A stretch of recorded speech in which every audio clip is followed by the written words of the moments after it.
Bienvenidos a Schiller International University. Estamos encantados de teneros como siempre aquí. Por supuesto, como tenéis aquí, gracias al foro LVL, que con nosotros siempre trabajamos muy bien con Schiller International University. Hoy tenemos, como hemos tenido en anteriores veces, hemos tenido unas mesas de debate y hoy tenemos un tema muy interesante. Que todos estamos al tanto, como podéis ver, el conflicto en Oriente Medio, cómo no, es lo que toca en este momento, de lo que hay que hablar. Pero vamos a hablar de la situación actual y su impacto en la política exterior europea, porque tenemos a dos grandes expertos. Tengo a Ignacio Molina, que es investigador principal del Real Instituto Elcano y profesor del Departamento de Ciencia Política y Relaciones Internacionales de la Universidad Autónoma de Madrid. Muy buenas tardes. Muy buenas tardes. Encantada de tenerte aquí. Bienvenido. Gracias. Pues Francisco del Río, bienvenido. Es jefe de estudios en la Escuela Diplomática, es doctor en Orientalística del Instituto Oriental de Roma en 1998, ya he oído, ¿no? Vale, pero fue profesor asociado en el Departamento de Estudios Hebreos y Arameos de la Universidad Complutense de Madrid. Es profesor titular del Departamento de Filología Clásica, Semítica y Romántica de la Universidad de Barcelona, en las áreas de árabe y hebreo y arameo. Actualmente tengo un currículum brillante aquí, pero ¿cuál es la última? Actualmente recibiste el premio a Mejor Trabajo de Investigación en American Association of the Study of the Middle East and Africa. Sí. Es así, ¿no? Pues felicitaciones. Bienvenido. En este conflicto, sería un conflicto histórico, y que seguimos en él. Me gustaría que hicierais un poquito de introducción antes de que pasemos a las preguntas y al debate. Si podéis, cada uno que quiera empezar, es igual, no creo que haya discusión por esto. Vale, por favor, Francisco, puedes empezar. Bueno, yo voy a dar unas cosas muy breves, unas ideas muy breves, ¿no? Porque podríamos hablar y hablar del tema. El conflicto árabe-israelí, llamémoslo así, es un conflicto que de alguna manera nos involucra desde diferentes perspectivas. Es un conflicto muy politizado, es un conflicto donde entran muchas pasiones, donde hay muchos intereses. Entonces, y después, por otro lado, hay muchas, en mi opinión, muchas visiones erróneas. Y esas visiones erróneas, las visiones erróneas hacen que se tomen a veces o se planteen soluciones erróneas. Entonces, bueno, yo en primer lugar creo que habría que plantear, o sea, mirando a los actores del conflicto, habría que plantear diferentes problemas de base que están ahí y que normalmente no se suelen plantear. Yo les voy a hablar con honestidad, lo que yo pienso, que no es necesariamente lo que es políticamente correcto siempre, pero es lo que yo pienso. En primer lugar, desde el punto de vista palestino, pues esta idea de la solución de los dos estados es una idea que pensamos nosotros, pero muchos palestinos no la piensan. Es decir, existe una cierta idea férrea, una ideología férrea, en el sentido de que la solución es que Palestina ocupe de mar a mar, de agua a agua, mejor dicho, ¿no? Entonces, donde no quepa Israel. Por otro lado, hay una fuerte resistencia dentro de lo que es la ideología palestina, o digamos la lucha palestina, una fuerte resistencia a reconocer los propios errores. Hay una falta de autocrítica muy grande. Y después, por otro lado, sí que es cierto que existe una, ¿cómo lo diría yo? Una buena presentación desde el punto de vista propagandístico. Y por el lado israelí, por otro lado, pues tenemos problemas semejantes. Es decir, la mera existencia o construcción de un Estado judío, y así lo planteó Ben-Gurión en su momento, pues es una ideología o es una presencia que deja fuera de lugar a todos los que no sean judíos, como se dice. Aparte de ello, bueno, pues tenemos el sionismo como una ideología que nos permite explicarnos muchas de las actuaciones que no conseguimos entender. Y por otro lado vemos también pues, que la propaganda israelí, para explicar su propia versión de los asuntos, está fracasando frente a la propaganda palestina. Y bueno, esto que digo, habría que desarrollarlo muchísimo. Sencillamente mi idea es meterles a ustedes un poco el dedo en el ojo para que, bueno, luego en el diálogo podamos hablar al respecto, ¿no? Pero yo creo que, bueno, hay unos problemas de base que si no los planteamos no vamos a conseguir entender cuáles pueden ser las posibles soluciones, si las hay. Porque hay veces que hay problemas que no tienen solución. Lo que hay que hacer es sobrellevarlo. Ya lo decía Ortega, a lo mejor hay que sobrellevar el problema. Buenas tardes. Una vez más, encantado de estar aquí. Muchísimas gracias por la invitación. Yo creo que cuando decía Saddam Hussein aquello de la madre de todas las batallas, esa expresión aplicada al conflicto de Oriente Medio, realmente la madre de casi todos los conflictos, o si no la madre de todos los conflictos de la región, ¿no? Uno mira, pone como epicentro la región histórica de Palestina, el Estado de Israel, y se da cuenta de la capacidad que tiene ese epicentro de generar convulsión. Es verdad que aquí ahora lo estamos viendo también con la cuestión del canal de Suez, porque ahora el canal de Suez, que desde que se creó, ¿no? Pues ha sido un punto absolutamente neurálgico, pero ahora también con el mundo globalizado y los flujos marítimos, pues más. Pero aparte de todo eso, yo creo que efectivamente un siglo de conflicto, porque el conflicto no nace en el año 1948 con la creación del Estado de Israel, sino que viene de antes, ni siquiera nace con la declaración Balfour, ¿no? Pero bueno, vamos a decir más o menos un siglo.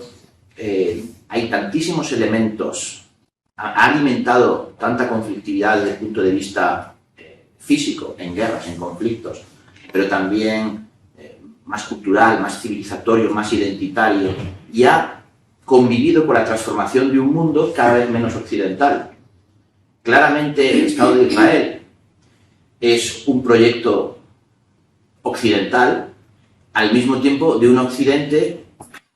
Es interesante, luego a lo mejor podemos volver a eso. En el caso de España tenemos, por razones, ¿no?, una serie de explicaciones que podemos intentar indagar, tenemos una visión un poco distinta, por eso somos un poco diferentes a la hora de afrontar el conflicto de otros países occidentales, pero, y digo occidentales porque son países europeos y también Estados Unidos, donde hay un elemento también de culpa por cómo Occidente, durante el siglo XIX y hasta la mitad del siglo XX, ha tratado a los judíos. Entonces es ese elemento de es mi propio proyecto, es un proyecto muy distinto a cómo el Imperio Otomano, que no es una potencia occidental, lo había gestionado durante siglos, y ese proyecto está muy vinculado a unos propios elementos de culpa. Es muy interesante, ya con eso termino, que cuando uno va mirando pues cuál es el elemento alemán, todos lo sabemos claramente, ¿no? Los alemanes tienen una sensibilidad especial.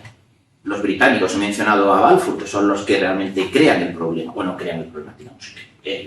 A partir de Balfour, pues el problema se convierte en intratable por cómo a partir de ahí los británicos que van a heredar a los otomanos van a gestionarlo. En Francia, pues si uno piensa en el caso Dreyfus y cómo eso impactó a la sociedad francesa, Teodoro Herzl, ¿no?, pues era un austriaco. Luego la gran mayoría de los sefardíes, que son los padres fundadores de Israel, todos vienen de Ucrania, Polonia, Bielorrusia. Es decir, que cuando uno hace el mapa mental, repaso mental de Europa, va viendo que hay un elemento muy importante, una gran sensibilidad hacia cómo, y elemento de culpa. Lo hemos hecho mal con los judíos. Eso en España no existe porque nuestra culpa es mucho más remota, es de hace 5 siglos y por tanto no está en la génesis de cómo es el proyecto de Estado de Israel. Digo esto para lo que luego enseguida diremos sobre por qué Europa se ve tan desunida y también tan desconcertada, y cómo hasta ha sido más fácil para Europa, para ciertos países europeos y para Occidente en general, tratar el caso del conflicto, pero yo auguro, y a lo mejor en esto ser un poco más provocador, que esto va a ser cada vez más difícil de sostener, ¿no? Esa especie de visión occidental hacia el tratamiento del conflicto, que cayó aquí. Y a lo mejor he apuntado cosas que ahora quizá con las preguntas podemos... Por supuesto, ahora lo vamos a reconducir porque cada uno tiene un expertise diferente, así que por ahí las llevaremos, Ignacio. Muchas gracias, Francisco. Pero Francisco, ¿cómo ¿Cómo ves esas consecuencias? Porque hemos hablado un poco de la historia del conflicto, pero ¿cómo ves las consecuencias del conflicto en la actualidad? De consecuencias concretamente. Sí, pero ¿cómo las ves ahora, en ese momento? Bueno, en Israel, o sea, tendríamos que ir abriendo un poco el círculo, ¿no? Porque al final el conflicto es un conflicto que, por supuesto, se ha utilizado y se utiliza de manera instrumental en la región y en el mundo, ¿no? Es decir, vemos en Israel, por ejemplo, lo que ha ocurrido, porque nos hemos olvidado de la matanza del 7 de octubre, ¿no? Que fue una auténtica salvajada y ha quedado como borrada, olvidada, ¿no? En Israel lo que ha ocurrido es que, digamos, el ala más progresista del país o el núcleo progresista del país pues se va desvaneciendo como un azucarillo, ¿no? Hablas con gente que tiene una idea, digamos, más abierta sobre las posibilidades de arreglar el asunto, te vas dando cuenta que la cosa va desapareciendo, ¿no? A veces con unas soluciones un poco extrañas, un poco bizarras, que se dice ahora, y otras veces, pues sencillamente, pues no encuentran una solución, ¿no? O sea, creo que esa posición es una posición que existe dentro de Israel y que es complicada, es decir, va creciendo el nacionalismo, va creciendo también el miedo a lo que pueda ocurrir y va creciendo también una opción religiosa que ya existe desde hace mucho tiempo de cómo tiene que ser el Estado. Si nos abrimos al mundo árabe, pues en el mundo árabe, contrariamente a lo que podíamos esperar, pues no se ha producido nada particularmente importante, a mi juicio. Es decir, al final, pues los estados árabes pues se han aguantado un poco el chaparrón y sí, de ahí las típicas manifestaciones. En Irak ha habido algunas grandes, en Jordania, en Egipto, en Marruecos, pero bueno, manifestaciones siempre ha habido. También las hay aquí y no pasa nada. Es decir, que no veo yo que ahí se haya producido algo especialmente. Existe una instrumentalización cada vez mayor del conflicto dentro de lo que es el conflicto regional. Lo más preocupante quizá es pues, lo que está haciendo Irán. Y después en Occidente el problema está en que de manera instrumental pues para definir determinadas posiciones ideológicas, ¿no? Tenemos que preocuparnos también de qué manera se instrumentalizar este conflicto como una consecuencia pues dentro de lo que es la convivencia pacífica dentro de Europa, por ejemplo. Entonces, bueno, yo es lo que veo fundamentalmente, ¿no? Y consecuencias, bueno, pues por aquí tiraría yo, ¿no? Por aquí miraría. Y conectando eso con la respuesta general de Europa, Ignacio, ¿cómo lo ves, esa respuesta ante Bueno, la verdad que el calendario o el momento en que se han producido estos ataques terribles, ¿no? De Hamas y luego la respuesta, bueno, yo creo que a mi juicio la respuesta merece el mismo objetivo. A ver, una cosa, no es lo mismo agredir que responder, ¿no? Pero en fin, esto ya son entra en juicios morales.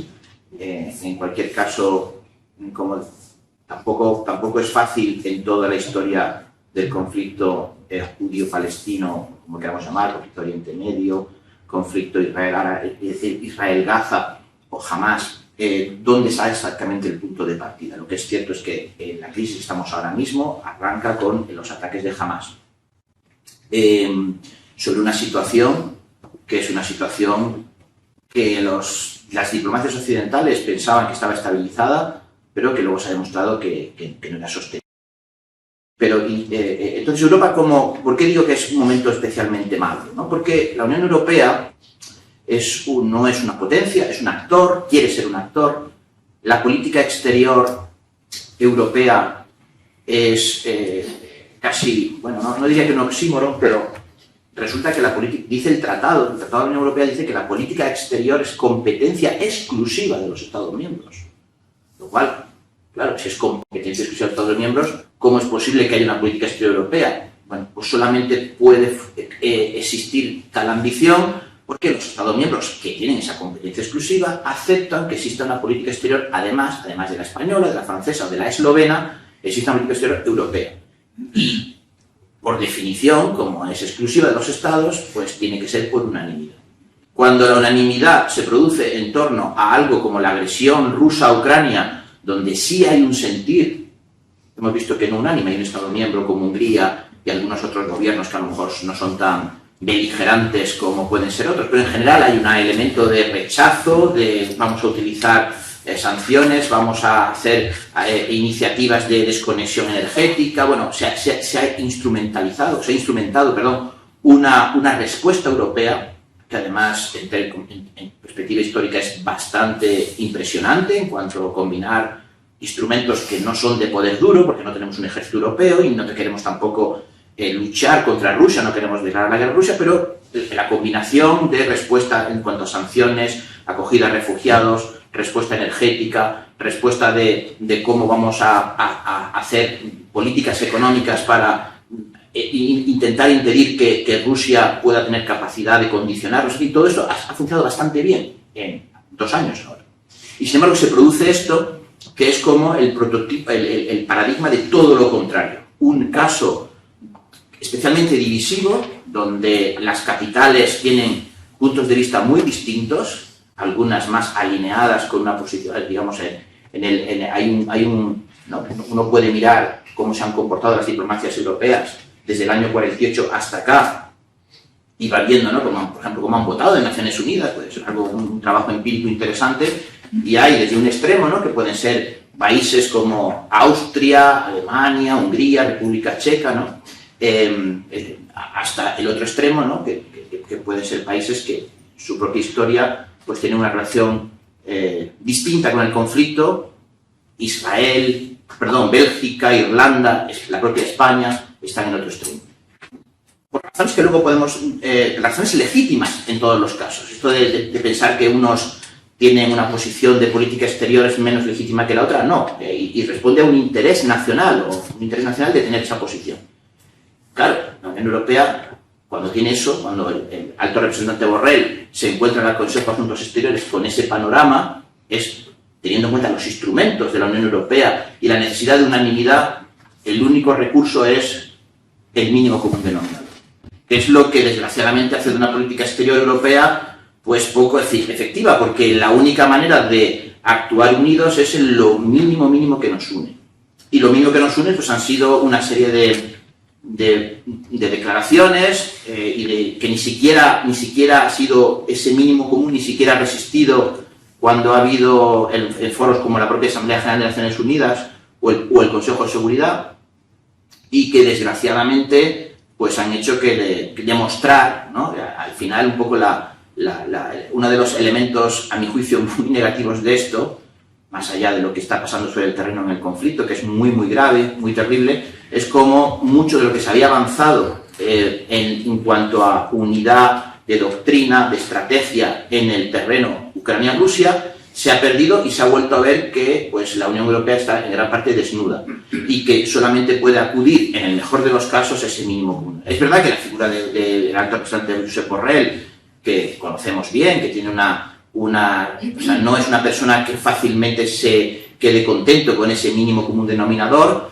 pues ha permitido un cierto activismo. El hecho de que el secretario general de Naciones Unidas resulte que es un europeo, es un portugués de esa parte de Europa, digamos, menos alineada con Israel, el hecho de que las presidencias rotatorias hubieran correspondido a España y a la Bélgica. Bueno, ha habido unos elementos que han digamos, maquillado un poco esta actitud, pero, insisto, la Unión Europea no ha estado unida, es muy difícil que su respuesta vaya más allá, pero sí que creo, y es lo que también apuntaba antes, sí que creo que lo que está pasando, lo que viene pasando desde octubre para acá, va a marcar un antes y un después a la forma de entender cómo Israel gestiona el conflicto. Y yo creo que todas las diplomacias europeas, si no todas, una inmensa mayoría, incluyendo Alemania, incluyendo al Reino Unido, que bueno, no es de la Unión Europea, pero forma parte de la comunidad euroatlántica y evidentemente tiene una presencia muy importante también, un protagonismo. En el caso de Francia, pues ya esto no es ninguna novedad, bueno, Israel puede defenderse de estos ataques, pero Israel tiene que dar algún tipo de respuesta de qué es lo que quiere hacer con el conflicto en el futuro.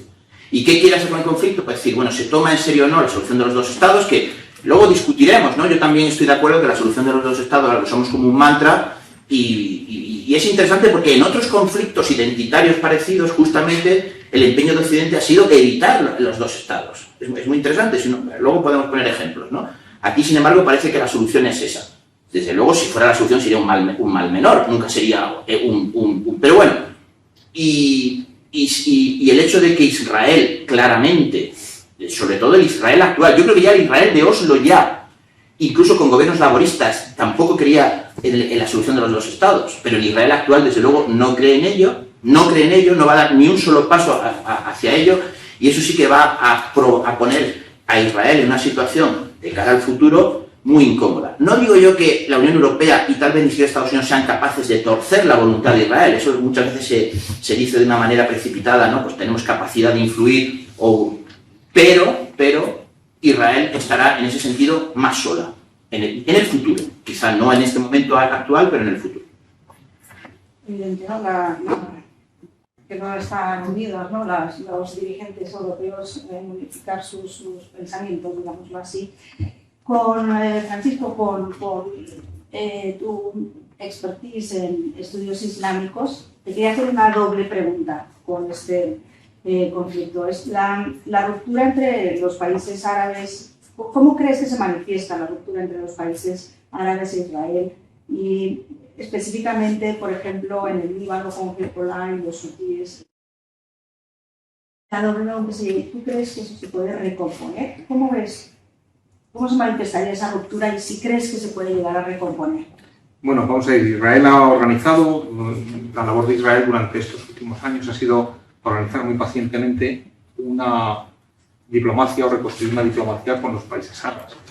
Y esa diplomacia es una diplomacia que ha tenido sus resultados, es decir, precisamente los dos ejemplos que me pones, que son el Líbano y Hezbollah y los hutíes en el Yemen, pues son, digamos, dos proxies de Irán. Entonces no podemos meter todo en el mismo saco. Es decir, meter al mundo árabe en el mismo saco es muy complicado. O sea, ¿qué tiene que ver, señores, un tipo de Uppsala con un tipo de Chipión? Que son europeos, pero son muy diferentes. En el mundo árabe encontramos también una diversidad muy grande, la gente es muy diferente. Entonces, los dos ejemplos que colocas, pues, y concretamente los dos grupos que colocas, están actuando como proxies de Irán en la región. Entonces, no es tanto que sean árabes o no, sino que son proxies de Irán o no. Entonces, el problema del conflicto es que es un conflicto, digamos, regional e instrumentalizado. Y una de las características de este conflicto es que se instrumentaliza. Y también se instrumentaliza en el mundo. Es decir, la utilización del conflicto palestino-israelí como un instrumento al servicio de la política y de la ideología es algo que vemos bastante. Lo mismo ocurre allí, ¿de acuerdo? Y esto ocurre, y dice, bueno, ¿el mundo árabe está fragmentado por el conflicto? Pues no. Es decir, no hemos encontrado grandes protestas formales, diplomáticas o de estados contra Israel. No sé si han oído ustedes alguna, yo no la he oído. No, sí, el pueblo sale, queremos que se solucione el conflicto, muerte a Israel, queremos que los palestinos tengan su tierra, fin a la ocupación israelí. Pero bueno, la retórica dentro del mundo árabe es una retórica muy repetitiva y que hay veces que hay que tomarla como hay que tomarla. Lo digo con todo el respeto, ¿eh? O sea, vamos a ver, vuelvo a repetir, aquí también tenemos protestas por un lado y por otro y ya vemos las consecuencias que tienen. Pues imagínense ustedes en el mundo árabe. Es decir, al final los dirigentes del mundo árabe no han cambiado posiciones de una manera significativa. En estos dos casos concretos, son proxies de Irán. Irán no actúa directamente. Irán está utilizando, dentro de lo que es el deseo de controlar esa región, está utilizando a estos grupos pues para poner también su posición, su tablero, sus fichas encima de la mesa. No sé si contesto. Sí, perfectamente. ¿Y cuál creías que sería la estrategia viable para superar las tensiones? ¿La estrategia? Pues, sinceramente, no tengo ni idea. Es decir, vamos a ver, en el sentido de que no es que, vamos a ver, el problema que hay, y es lo que a mí me gustaría dar a conocer, que el problema es un problema muy de fondo. Es decir, nosotros creemos que unas soluciones que son muy superficiales pueden solucionar un problema profundo. Y los problemas que tenemos son problemas muy profundos, que afectan no solo a la ideología, sino a la visión de las cosas. O sea, he vuelto a decir antes, para Palestina o para la causa palestina, un Estado palestino al lado de un Estado israelí no es viable. En Palestina se dice el min may el amay, es decir, del agua al agua, que por cierto, el otro día había una manifestación en Madrid que decía eso. Queremos una Palestina libre del agua al agua. Si tiene que ser del Jordán al Mediterráneo, entonces los israelíes no caben. Ahí tienen que irse o hay que echarlos. Y por otro lado también un Estado judío, donde los más radicales, que cada vez son más, dicen que bueno, los que no sean judíos, pues que sean gerim, es decir, que no en el sentido rabínico, sino en el sentido bíblico, que sean forasteros, que están aquí o que no estén. Entonces al final es un conflicto profundo que afecta a la misma visión de las cosas, ¿no? Claro, antes hablábamos, por ejemplo, de la violencia, ¿no? Nosotros decimos, claro, es que los israelíes tienen que contestar pues con una violencia que sea mesurada con lo que se ha hecho. Vamos a ver. Esto está muy bien decirlo y lo tenemos que decir. Pero primero, una violencia mesurada, ¿qué es? Violar a las palestinas, quemar a los niños en los microondas. ¿Qué es esa violencia mesurada? Eso es lo primero. Y lo segundo, hay un concepto que a veces se nos olvida, que es el concepto de sionismo. Y el sionismo, independientemente de todas las ideologías que ha dado, el sionismo se fundamenta en varios conceptos importantes. Hablamos, ¿eres un sionista? Bueno, vamos a ver qué significa ser un sionista. Pues una palabra que utilizamos. Pues una de las cosas que significa ser un sionista es que el sionismo considera que el pueblo judío es un pueblo que ha sufrido a lo largo de la historia y que el pueblo judío tiene que tomar las riendas en su propia tierra para responder a aquello que le hacen, de manera que aquel que se lo hace no se le vuelva a ocurrir nunca más hacer. ¿De acuerdo? No se puede repetir el Holocausto, no se pueden repetir los pogroms del siglo XIX, y si alguien lo quiere repetir, se va a acordar de nosotros toda la vida. Esto es algo que está metido en el ADN del sionismo. Y los ataques del 7 de octubre se han visto como una nueva Shoah. ¿Entendéis lo que quiero decir? Es decir, ha sido un shock para Israel. Y ese shock pues se ha respondido de una manera que al final, un conflicto, perdón, y me callo que no quiero hablar mucho más. Es decir, Israel no sabe cómo sobrellevar este conflicto. No tiene un plan para este conflicto porque nunca lo ha tenido. No sabe qué hacer con él.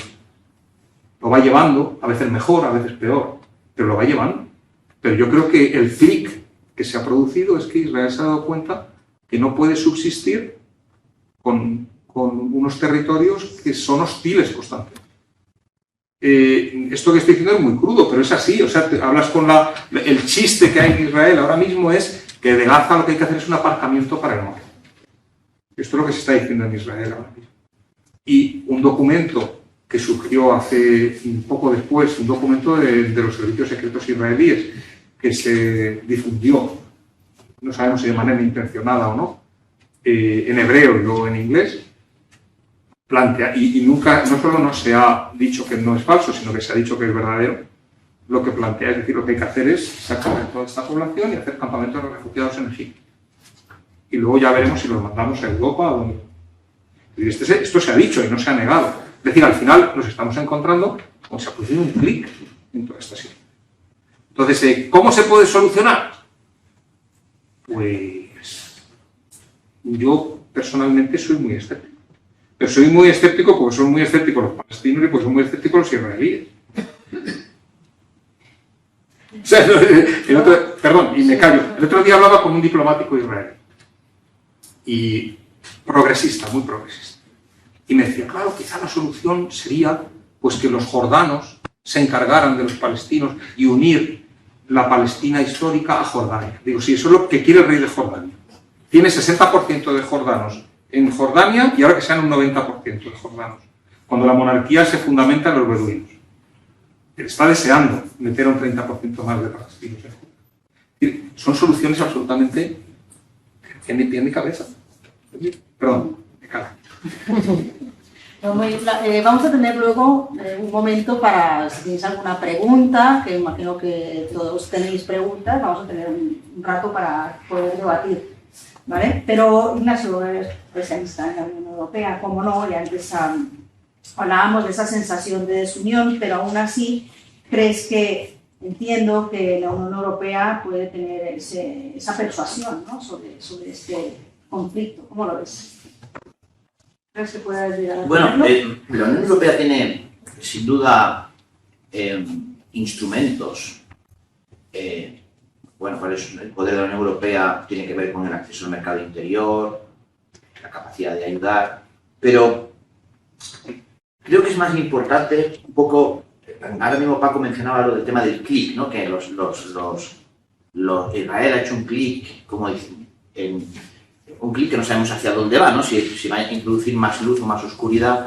Pero yo me estoy, quizá, en las intervenciones anteriores, también refiriendo a un clic que yo creo que se va a producir en gran parte de las ciudades europeas, o que se ha producido ya, y que tiene que ver con estoy de acuerdo que resulta muy absurdo el debate maniqueo sobre los palestinos o los israelíes, quiénes son mejores. Es evidente que si comparamos un grupo terrorista con un Estado que se pretende que se define como democrático y que con su población, incluida la población árabe, no la de los territorios ocupados, pues se comporta con unos estándares bastante superiores a la media del Oriente Medio, pues claro, sale ganando el Estado de Israel en ese sentido. Pero claro, a mí me parece muy insultante comparar a un grupo terrorista con el Estado de Israel. Los propios israelíes están en una dinámica ahora tan polarizada y tan radical que acuden mucho a ese recurso, que a mí me parece, si lo hiciéramos nosotros, a mí me resultaría ofensivo. Lo están haciendo ellos mismos, como diciendo,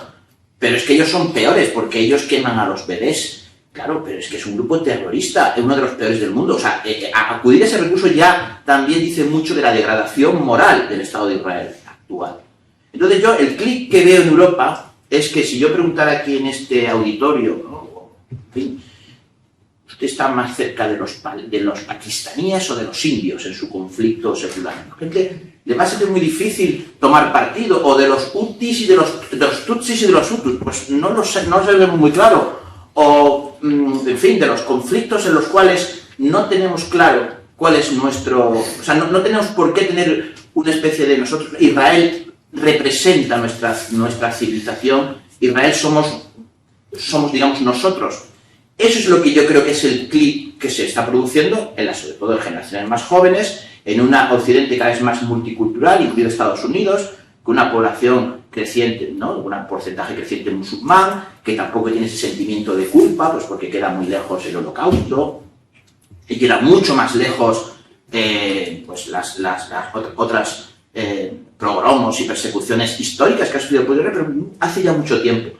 Y yo creo que decir, bueno, es que Israel ha demostrado que no tiene esa autoridad moral, que, a ver, uno va a Israel y uno pasea por Tel Aviv, y uno puede pensar, esto parece Málaga. Es decir, es claramente, esto forma parte de nosotros, de nuestro Mediterráneo, y esa autoridad moral que ha tenido Israel, y que la ha tenido, porque hay que recordar en las guerras, la mayor parte de las guerras, salvo tal vez la de Suez, ¿no?, han sido iniciadas por el lado árabe, ¿no?, que Israel se ha defendido, ¿no?, en Yom Kippur, en 6 días, la guerra del 48, y eso ha generado también una idea de Israel. No solamente era una buena idea occidental, que era una buena idea, es muy discutible, pero en fin, había ese sentimiento. Eso durante unos años ha durado, y además la valentía, la brillantez del pueblo de Israel, ¿no?, pues ha ayudado a eso. Pero creo, desgraciadamente, que de lo que llevamos del siglo XXI, desde luego desde los acuerdos de Oslo, pues ¿no?, que fue un momento en el cual parecía que Israel iba a apostar por intentar buscar una solución, también porque está acosado, ¿no?, está rodeado, hay que falta ver el mapa para darse cuenta de que no tiene profundidad, digamos, estratégica para defenderse. Hay una serie de elementos que, sin decir que los israelíes son muy malos, no es eso.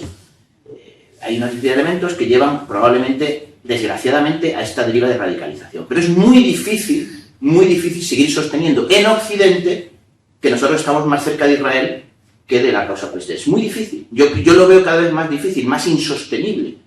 Y un poco el ejemplo, que ya sé que voy a ser precisamente provocador, pero no estoy haciendo la comparación. Estoy siendo provocador para demostrar que estas cosas a veces ocurren, ¿no? Que es cuando Occidente, pues en un momento dado, hace también otro clic y pierde la idea de que, por ejemplo, en el caso de Sudáfrica, de que aquella población europea, de origen holandés y de origen inglés, que han hecho cosas muy parecidas en el sentido más positivo de la palabra en Sudáfrica, ¿no? En cuanto a desarrollo, agricultura, legislación, pues bueno, pierden la autoridad moral y se hay una desconexión.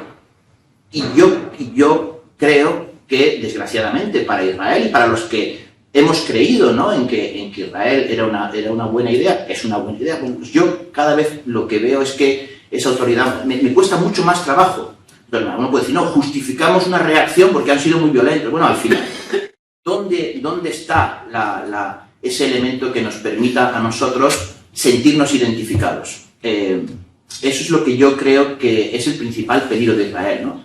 Porque una vez que se encuentre sola, una vez que presidentes como Biden ya no estén, porque veamos también vitalmente la edad que tienen ese tipo de políticos en Estados Unidos, y de que en Europa, bueno, pues vaya habiendo una transformación sobre cómo debemos de responder ante un mundo mucho más globalizado, donde ese llamado sur global cada vez tiene más capacidad, somos más interdependientes y bueno, pues ahí es donde creo que el conflicto puede mutar hacia una mayor soledad de Israel y hacia que nosotros, bueno, insisto, esto cada uno luego más ideológicamente, ya sabemos que en España hay mucha gente que se siente muy cercana a Palestina y gente que se siente más cercana a Israel. Bueno, pero como apuesta diplomática, como apuesta estratégica que ahora mismo la sigue teniendo, porque miren ustedes las resoluciones de las Naciones Unidas, todo Occidente hasta ahora vota con Israel en cuestiones que tienen que ver con elementos vitales de Israel. Luego otra cosa es que cuando también defienden la solución de dos estados, y ahí sí que se queda solo Israel, a veces con Estados Unidos y a veces ni siquiera con Estados Unidos. Debo de recordar que a veces la gente, que hasta el propio Donald Trump defiende la solución de los dos estados. Digo, hasta qué punto la puede defender con mayor o menor cinismo, pero hasta qué punto en ese sentido ahora puede haber todavía un apoyo a Israel, pero de cara al futuro, bueno, ¿y qué solución tiene? Si la solución es esta de decir, bueno, pues expulsar a todos los palestinos para que además haya una oleada de refugiados en Europa, pues evidentemente, o para provocar más radicalización y fenómenos terroristas, pues la verdad que desde el punto de vista del interés nacional occidental, europeo, español, yo me pregunto cuál es el motivo por el cual debemos de seguir tomando partido. Si no hay solución, o sea, si nos ponemos así y yo puedo estar de acuerdo en ese pesimismo, no hay solución, es muy difícil, si llevamos ese cinismo, creo que el resultado desde el punto de vista del interés nacional, del interés estratégico de España, de Europa, de Occidente, es decir, bueno, nosotros no ganamos nada defendiendo a si Israel no pone una solución sobre la mesa. Así que esa es mi conclusión, muy pesimista por otro lado también, ¿no? Pero lo que no podemos es decir es que esto no tiene solución y vamos a seguir. ¿Por qué? ¿Cuál es la razón? O sea, si Israel legítimamente piensa solo en su interés nacional, solo y exclusivamente, ¿por qué los demás no vamos a hacerlo? ¿Y cuál es la consecuencia que debemos de derivar desde nuestro punto de vista de la seguridad, de nuestra relación con el resto del mundo? Un mundo cada vez más, ¿no? Donde no ya el mundo árabe, sino... Y es muy interesante. Antes de mencionar Sudáfrica por el tema del apartheid, pues este ejemplo un poco provocador, pero también como el hecho de que Sudáfrica haya sido la caída de la Corte Internacional de Justicia, más allá de su pasado y de cómo hacen su conexión, por cierto, Israel fue el único Estado que no sancionó a Sudáfrica en los años del apartheid, el único Estado, digamos, occidental que no lo hizo, es porque se erigen en una especie de portavoces del sur global. Y va a ser cada vez más difícil sostener la idea de que tenemos una cierta autoridad y de que queremos predicar que no hay dobles estándares y que queremos solidaridad en el caso de Ucrania, si la respuesta es tan decepcionante a los ojos de ese sur global. Complicado. Muy complicado. Muy complicado. Vale, pero siendo tan complicado todo esto, Francisco, ¿crees que puede existir algún mediador quizás un mediador global o alguien que pueda intervenir en desde tu perspectiva, algún mediador. Global. O el que tú creas, yo que es un mediador. No, yo creo que no hay, yo creo que no. O sea, yo creo que no hay un mediador global porque vamos a ver, podría haber varios mediadores. Uno solo, yo creo que no. Vamos a ver, repito, es un conflicto muy instrumentalizado. Y al ser un conflicto muy instrumentalizado por gente, o por grupos, o por estados, que están muy enfrentados, necesitaríamos, digamos, de alguna manera, que hubiera varios mediadores. A mí no se me ocurre, es decir, quizás un mediador podría ser Arabia Saudí, pero claro, tenemos el problema de Irán, que está también por el medio metido, ¿no? Estados Unidos no es un mediador aceptado por todo el mundo, ¿no? Y cuando se intentó en los buenos tiempos, ¿no? Habéis hablado de Oslo y de Camp David y todo esto, pues ya veis cómo acabó la cosa también. Europa, lo veo, ¿no? Es decir, quizás podría ser algún país árabe que pudiera actuar como mediador, pero tendría que tener una autoridad moral, se ha utilizado esta palabra varias veces, moral, importante. Existen, ahora mismo, no nos equivoquemos, ahora mismo existe un diálogo entre Hamás e Israel. Y ese diálogo entre Hamás e Israel se está produciendo en algunos países árabes. Se está produciendo en Egipto, se está produciendo en Qatar, se está produciendo en países árabes, digamos que concretamente en algunos países del Golfo que de alguna manera pues han adoptado ese papel dentro del conflicto regional, pues para un papel mediador dentro de ese conflicto regional. Pero digamos los acuerdos o las negociaciones entre Israel y Hamás pues son negociaciones en puntos muy concretos, ¿no? Es decir, el problema de fondo, repito, es un problema estructural que y después habría que ver la dirección a dónde queremos llegar, ¿no? El fin de la guerra en Gaza, bien, me parece bien. Es decir, repito, yo intento no juzgar esto desde un punto de vista moral, no porque me parezca mal la moral, sino porque no quiero distraerme en lo que es el análisis un poco frío, ¿no? No lo sé, o sea, es una... Perdonad que no pueda dar una respuesta tan... No, es que es muy complicada la respuesta y lo entiendo. No, es decir, un mediador. Ya me gustaría a mí que... Antes había mediadores, ¿no? Aparecía el Papa y hacía de mediador, o aparecía yo que sé, Juan Pablo II y hacía de mediador, o aparecía... No lo sé. La cuestión aquí es que hay el diálogo ahora mismo en Qatar o puede haber en Egipto, sí, pero simplemente para cuestiones muy logísticas de un alto el fuego. Eso no es un... Pensando en términos de cómo se gestiona esto de cara al futuro, ¿cuáles son los siguientes pasos una vez que Gaza haya quedado arrasada? ¿Cuáles son? Entonces, uno puede hacer sin juicios morales, me parece bien que no hagamos juicios morales. Lo que pasa es que si no hacemos juicios morales, tampoco, cuando hablemos de Ucrania, tampoco vamos a hacer juicios morales. Y eso yo creo que eso es un problema. Y si no dejamos de hacer juicios morales, quien sale perdiendo es Occidente. Y entonces yo sí que creo, y particularmente España, ¿no? que yo sí que creo que debemos de intentar pensar que todo es realpolitik. Por interés nacional debemos de introducir elementos, creo, de autoridad moral. Pero bueno, esto es una cuestión interesante para otro debate. Pero ¿cuáles son los escenarios? El escenario, tú has recordado uno, ¿no? Bueno, pues es que como resulta que no podemos, Israel tiene derecho a existir, correcto, y además tenemos a día de hoy una superioridad defensiva militar y además el apoyo estratégico de Estados Unidos, y bueno, tenemos una serie de elementos que hacen que hemos decidido expulsar de Cisjordania y de Gaza a los palestinos o indefinidamente tenerlos sometidos y ocupados, ¿no? Que sería pues, un punto extremo, ¿no? Hasta el hecho de que Israel, todo Israel, del río al mar, como se dice, ¿no? Sea un solo Estado. Sea un solo Estado donde todos tengan los mismos derechos, ¿no? Yo, perdón por lo de recordar a lo de Sudáfrica, pero la minoría blanca de Sudáfrica lo que se inventó justamente fue la solución no ya de los dos estados, sino de varios estados, que eran los bantustanes, ¿no? Donde los negros no tenían, o sea, no formaban parte del estado sudafricano y tenían que volver, o bien todas las noches, o bien se les permitía estar en unos en las afueras de Johannesburgo y de Ciudad del Cabo, pero que no era su país, porque su país eran esos bantustanes. O sea, era justamente una solución de dos estados.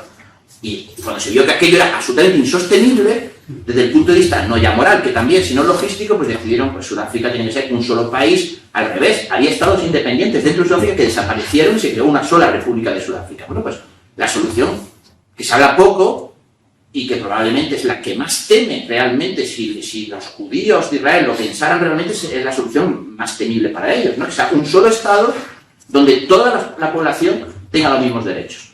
Por tendencias demográficas y por muchos elementos, pues pronto sería un país de población de mayoría árabe y musulmana. Tres tips. Sí, solo tres muy breves. Primero, si ahora mismo hubiera una votación, que no hay votaciones desde el 2006 en Cisjordania, ¿quién ganaría? Jamás. Está clarísimo, por eso no hay votación. Dos, segundo tip.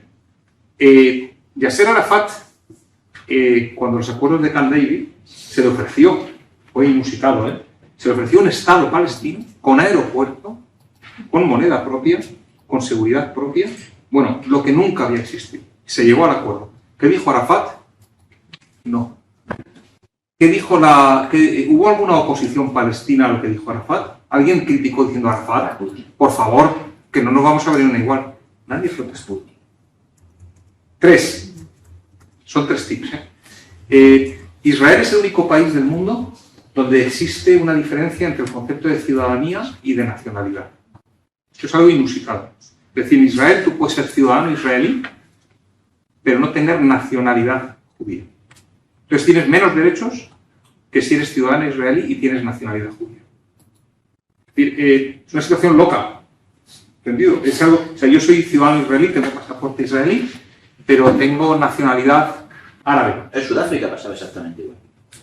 Quiere decir que son tres tips nada más para que veáis un poco la complicación del asunto, ¿no? Que no es... Entonces, no es que unos sean buenos y otros malos, es que al final es, lo que tú has dicho muy bien, son unos intereses nacionales muy diferentes e incompatibles. Pero no quiero seguir en ese sentido, pues seguramente habrá alguna pregunta más que quieras hacerlo.